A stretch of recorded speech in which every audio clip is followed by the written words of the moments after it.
Welcome to Film and Page. I'm Dominic, and in this video I'm going to be talking about the 2022 series She-Hulk, Attorney at Law.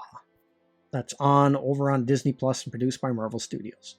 Now, this was a series I knew was coming for a while. I was looking forward to it, but I can't really say I was super excited about it because I was kind of worried it was going to go in the direction that it did decide to go in, unfortunately. And I don't talk about it a lot on my channel, but I am a huge fan of the Incredible Hulk. He is one of my favorite Marvel characters. So them doing this live action She-Hulk series, there was no way I wasn't going to give this a try. So I did. So I'll talk about some of the things I liked first. So I'll start off on a positive note. So I did like that first episode of the season. I thought it was kind of cool to see Bruce interacting with She-Hulk and stuff like that. And it was cool to see Mark Ruffalo come back. And it's great to see the Hulk back again after Endgame and things like that. And finally see his arm healed up. And the other thing is I liked how he was showing her how to use her powers and stuff like that. And all that stuff was cool. And they kind of get into a tussle, not full-on brawl, like, you know, they kind of go toe-to-toe, evenly matched, but of course it's Bruce Banner's cousin, so he's not going to go full force on her while they're having that fight. So I thought it was a pretty solid first episode. And one thing I have to say about this episode, the very first episode, is I didn't mind the change in the origin from what it was in the comics. And now I don't know if this was intentional by the writers, and maybe I'm totally wrong in what I'm about to say here, but I thought the change in origin was a callback to the origin of the Hulk in the original Incredible Hulk TV series starring Bill Bixby.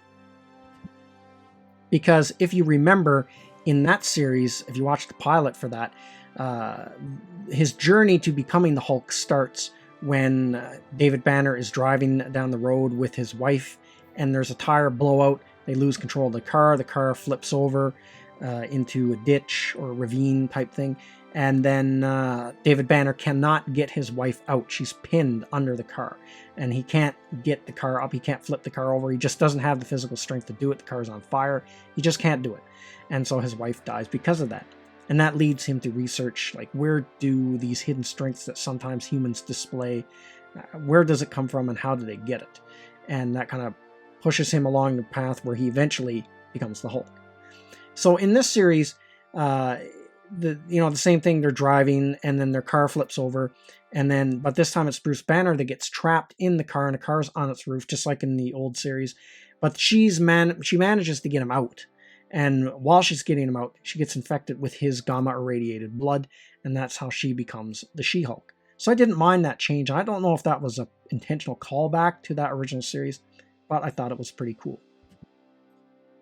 And another episode that I really liked was the episode that had Wong in it, where they were going after he was like a magician that kind of fell out from the order, but he's now using that magic to do stage tricks, and they were trying to get him to stop because this was really dangerous.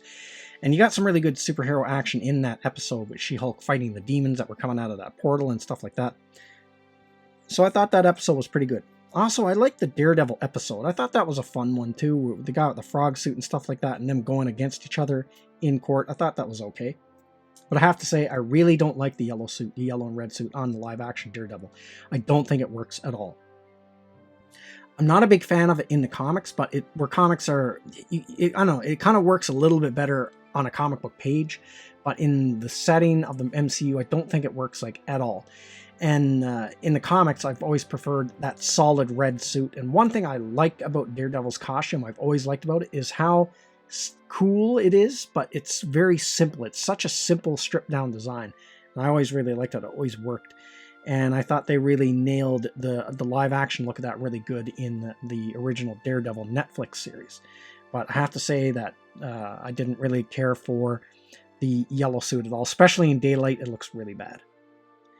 So those were some of the episodes I really liked, and overall, I thought there was like a lot of fun stuff in this first season and stuff. So I wasn't minding it too much, but it kind of went off the rails as it went along, and I'll get into that when I talk about stuff that I didn't like. So now on to things that I didn't like. I didn't think the writing was all that solid in this first season. I didn't think it was that good, and a lot of time it came off as really obnoxious in parts. And it feels like the writers are writing the show for themselves and not a broad audience. It's like one half of a Twitter fight made into a show. That's how it feels to me, the writing in this series. And I think that's really going to work against it. It's going to date the series really badly, and it's not going to age well. And it's basically just echoing things that if you're on Twitter and you're kind of following even remotely the ongoing culture war, the arguments that pop up in the show, you have seen over and over and over and over again on Twitter if you've been on Twitter for the last 10 years or longer. So it's just tiresome to see it again on a TV show. And not only that, now it seems like these Disney Plus Marvel shows are starting to feel more and more like CW superhero shows, which I just could never get into any of them. The closest I came was The Flash. That one I just gave up after halfway through season 3. On top of that, the special effects, like this is Disney. Like the She-Hulk should look really good when she's in the She-Hulk form, but it looks like stiff. It could look a lot better, the special effects. And not only that, I think it irritates me when you couple that up with the news of how Disney is treating its special effects contractors. And you think about the writers of the show and the directors of the show, they're on Twitter and they're spouting off all these social justice talking points and saying they're owning the fans and all this stuff. But yet they seem to be not saying anything about how workers are being treated that's working on this show, the special effects artists. And where they should all be about workers' rights. But when it comes to that, that's where it would take real balls to speak out against your employer to something like that, how they're treating other employees.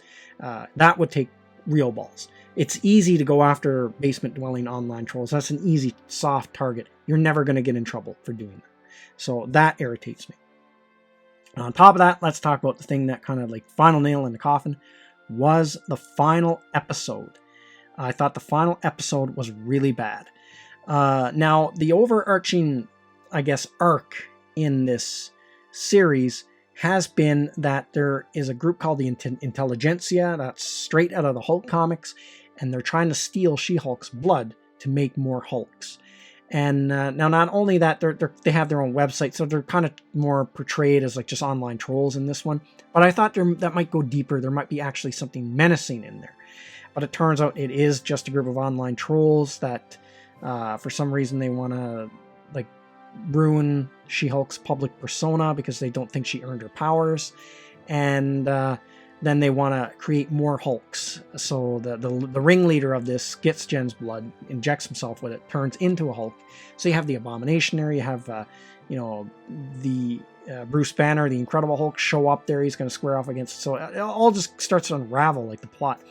And so to solve this whole dilemma, She-Hulk breaks the fourth wall and goes to the writer's room of her own show and confronts them about this and gets them to change the plot so this guy doesn't become a Hulk, he doesn't get the Hulk blood, and the cops just show up and Daredevil's there for another week because she wants to sleep with him again. And it was just, I thought it was really bad and just ruined the whole arc that could have been built up into an actual really cool Marvel villain that you could have introduced, because they can do stuff with She-Hulk that they can't really do with the Hulk because they're restricted on what they can do with the Hulk. They can't do an Incredible Hulk TV series. They can't do an Incredible Hulk movie because Universal Studios still has distribution rights, and that holds everything up.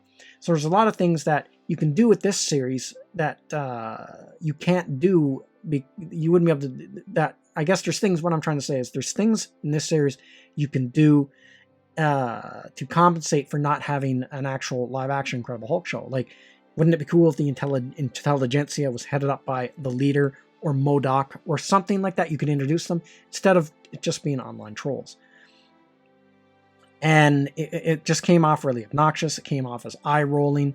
And when I say online trolls, quotation marks, I have to put that around it. But so I think that really ruins this first season, and it's obvious that this show is geared and written towards women, and I mean that's fine, and it seems like it's kind of aiming for that Ally McBeal, Sex and the City crowd. Now there are a lot of shows going back decades that were aimed right at women, just written for women and with a female audience in mind, that a lot of men would still watch, whether they admitted it or not, that were actually really popular among guys. And I'll give some examples. And that is daytime soap operas. They were shows that were geared 100% towards women. That's where they aired in the day, because when they started, all the women were at home. And that's why they're called soap operas, because they would advertise soap for doing laundry and all that kind of stuff, because they're trying to sell that to women who are at home. So they're shows that were aimed for women and like made for women, written for women. But a lot of guys liked them. When I was growing up, every day after school, because my mom watched it, I would watch General Hospital and Another World. And I had a lot of friends that would do the same thing because their moms would watch them. So back then, most people just had 2 channels. So if your mom was watching something, you weren't going to overrule her. You had to watch whatever she was watching. And you would really get hooked in on these shows. And even my dad would watch these shows with my mom. And he liked them as well. So you can write a show for women and have men watch it and like it too. But I think this series just really hits the mark, misses the mark. It's written for women. There's a lot of women that don't agree with the views that are espoused by the writers in this show, so they're not going to watch it.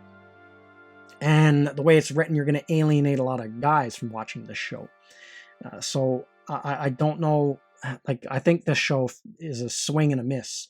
And I don't know if it's going to get a second season or not. And if it does get a second season, after the way they ended this one, I'm not going to be really motivated to watch season 2. Because nowadays, there's so much competition with these shows. There's so much content out there. And you only have so much time to watch it, so you have to be choosy. So why would I waste my time on a show like She-Hulk when I could be watching the Sandman series over on Netflix? Or Star Trek Strange New Worlds, or reruns of Star Trek for that matter, or reruns of Stargate. Like, just, I only have so many hours in a week. And I think when it comes to these type of shows, like you could do one or two things. And unfortunately they went with the wrong path on this show. You can make a really well written, memorable superhero show with this concept, or you can use your show as a platform to take pot shots in a culture war that everyone is totally sick of right now.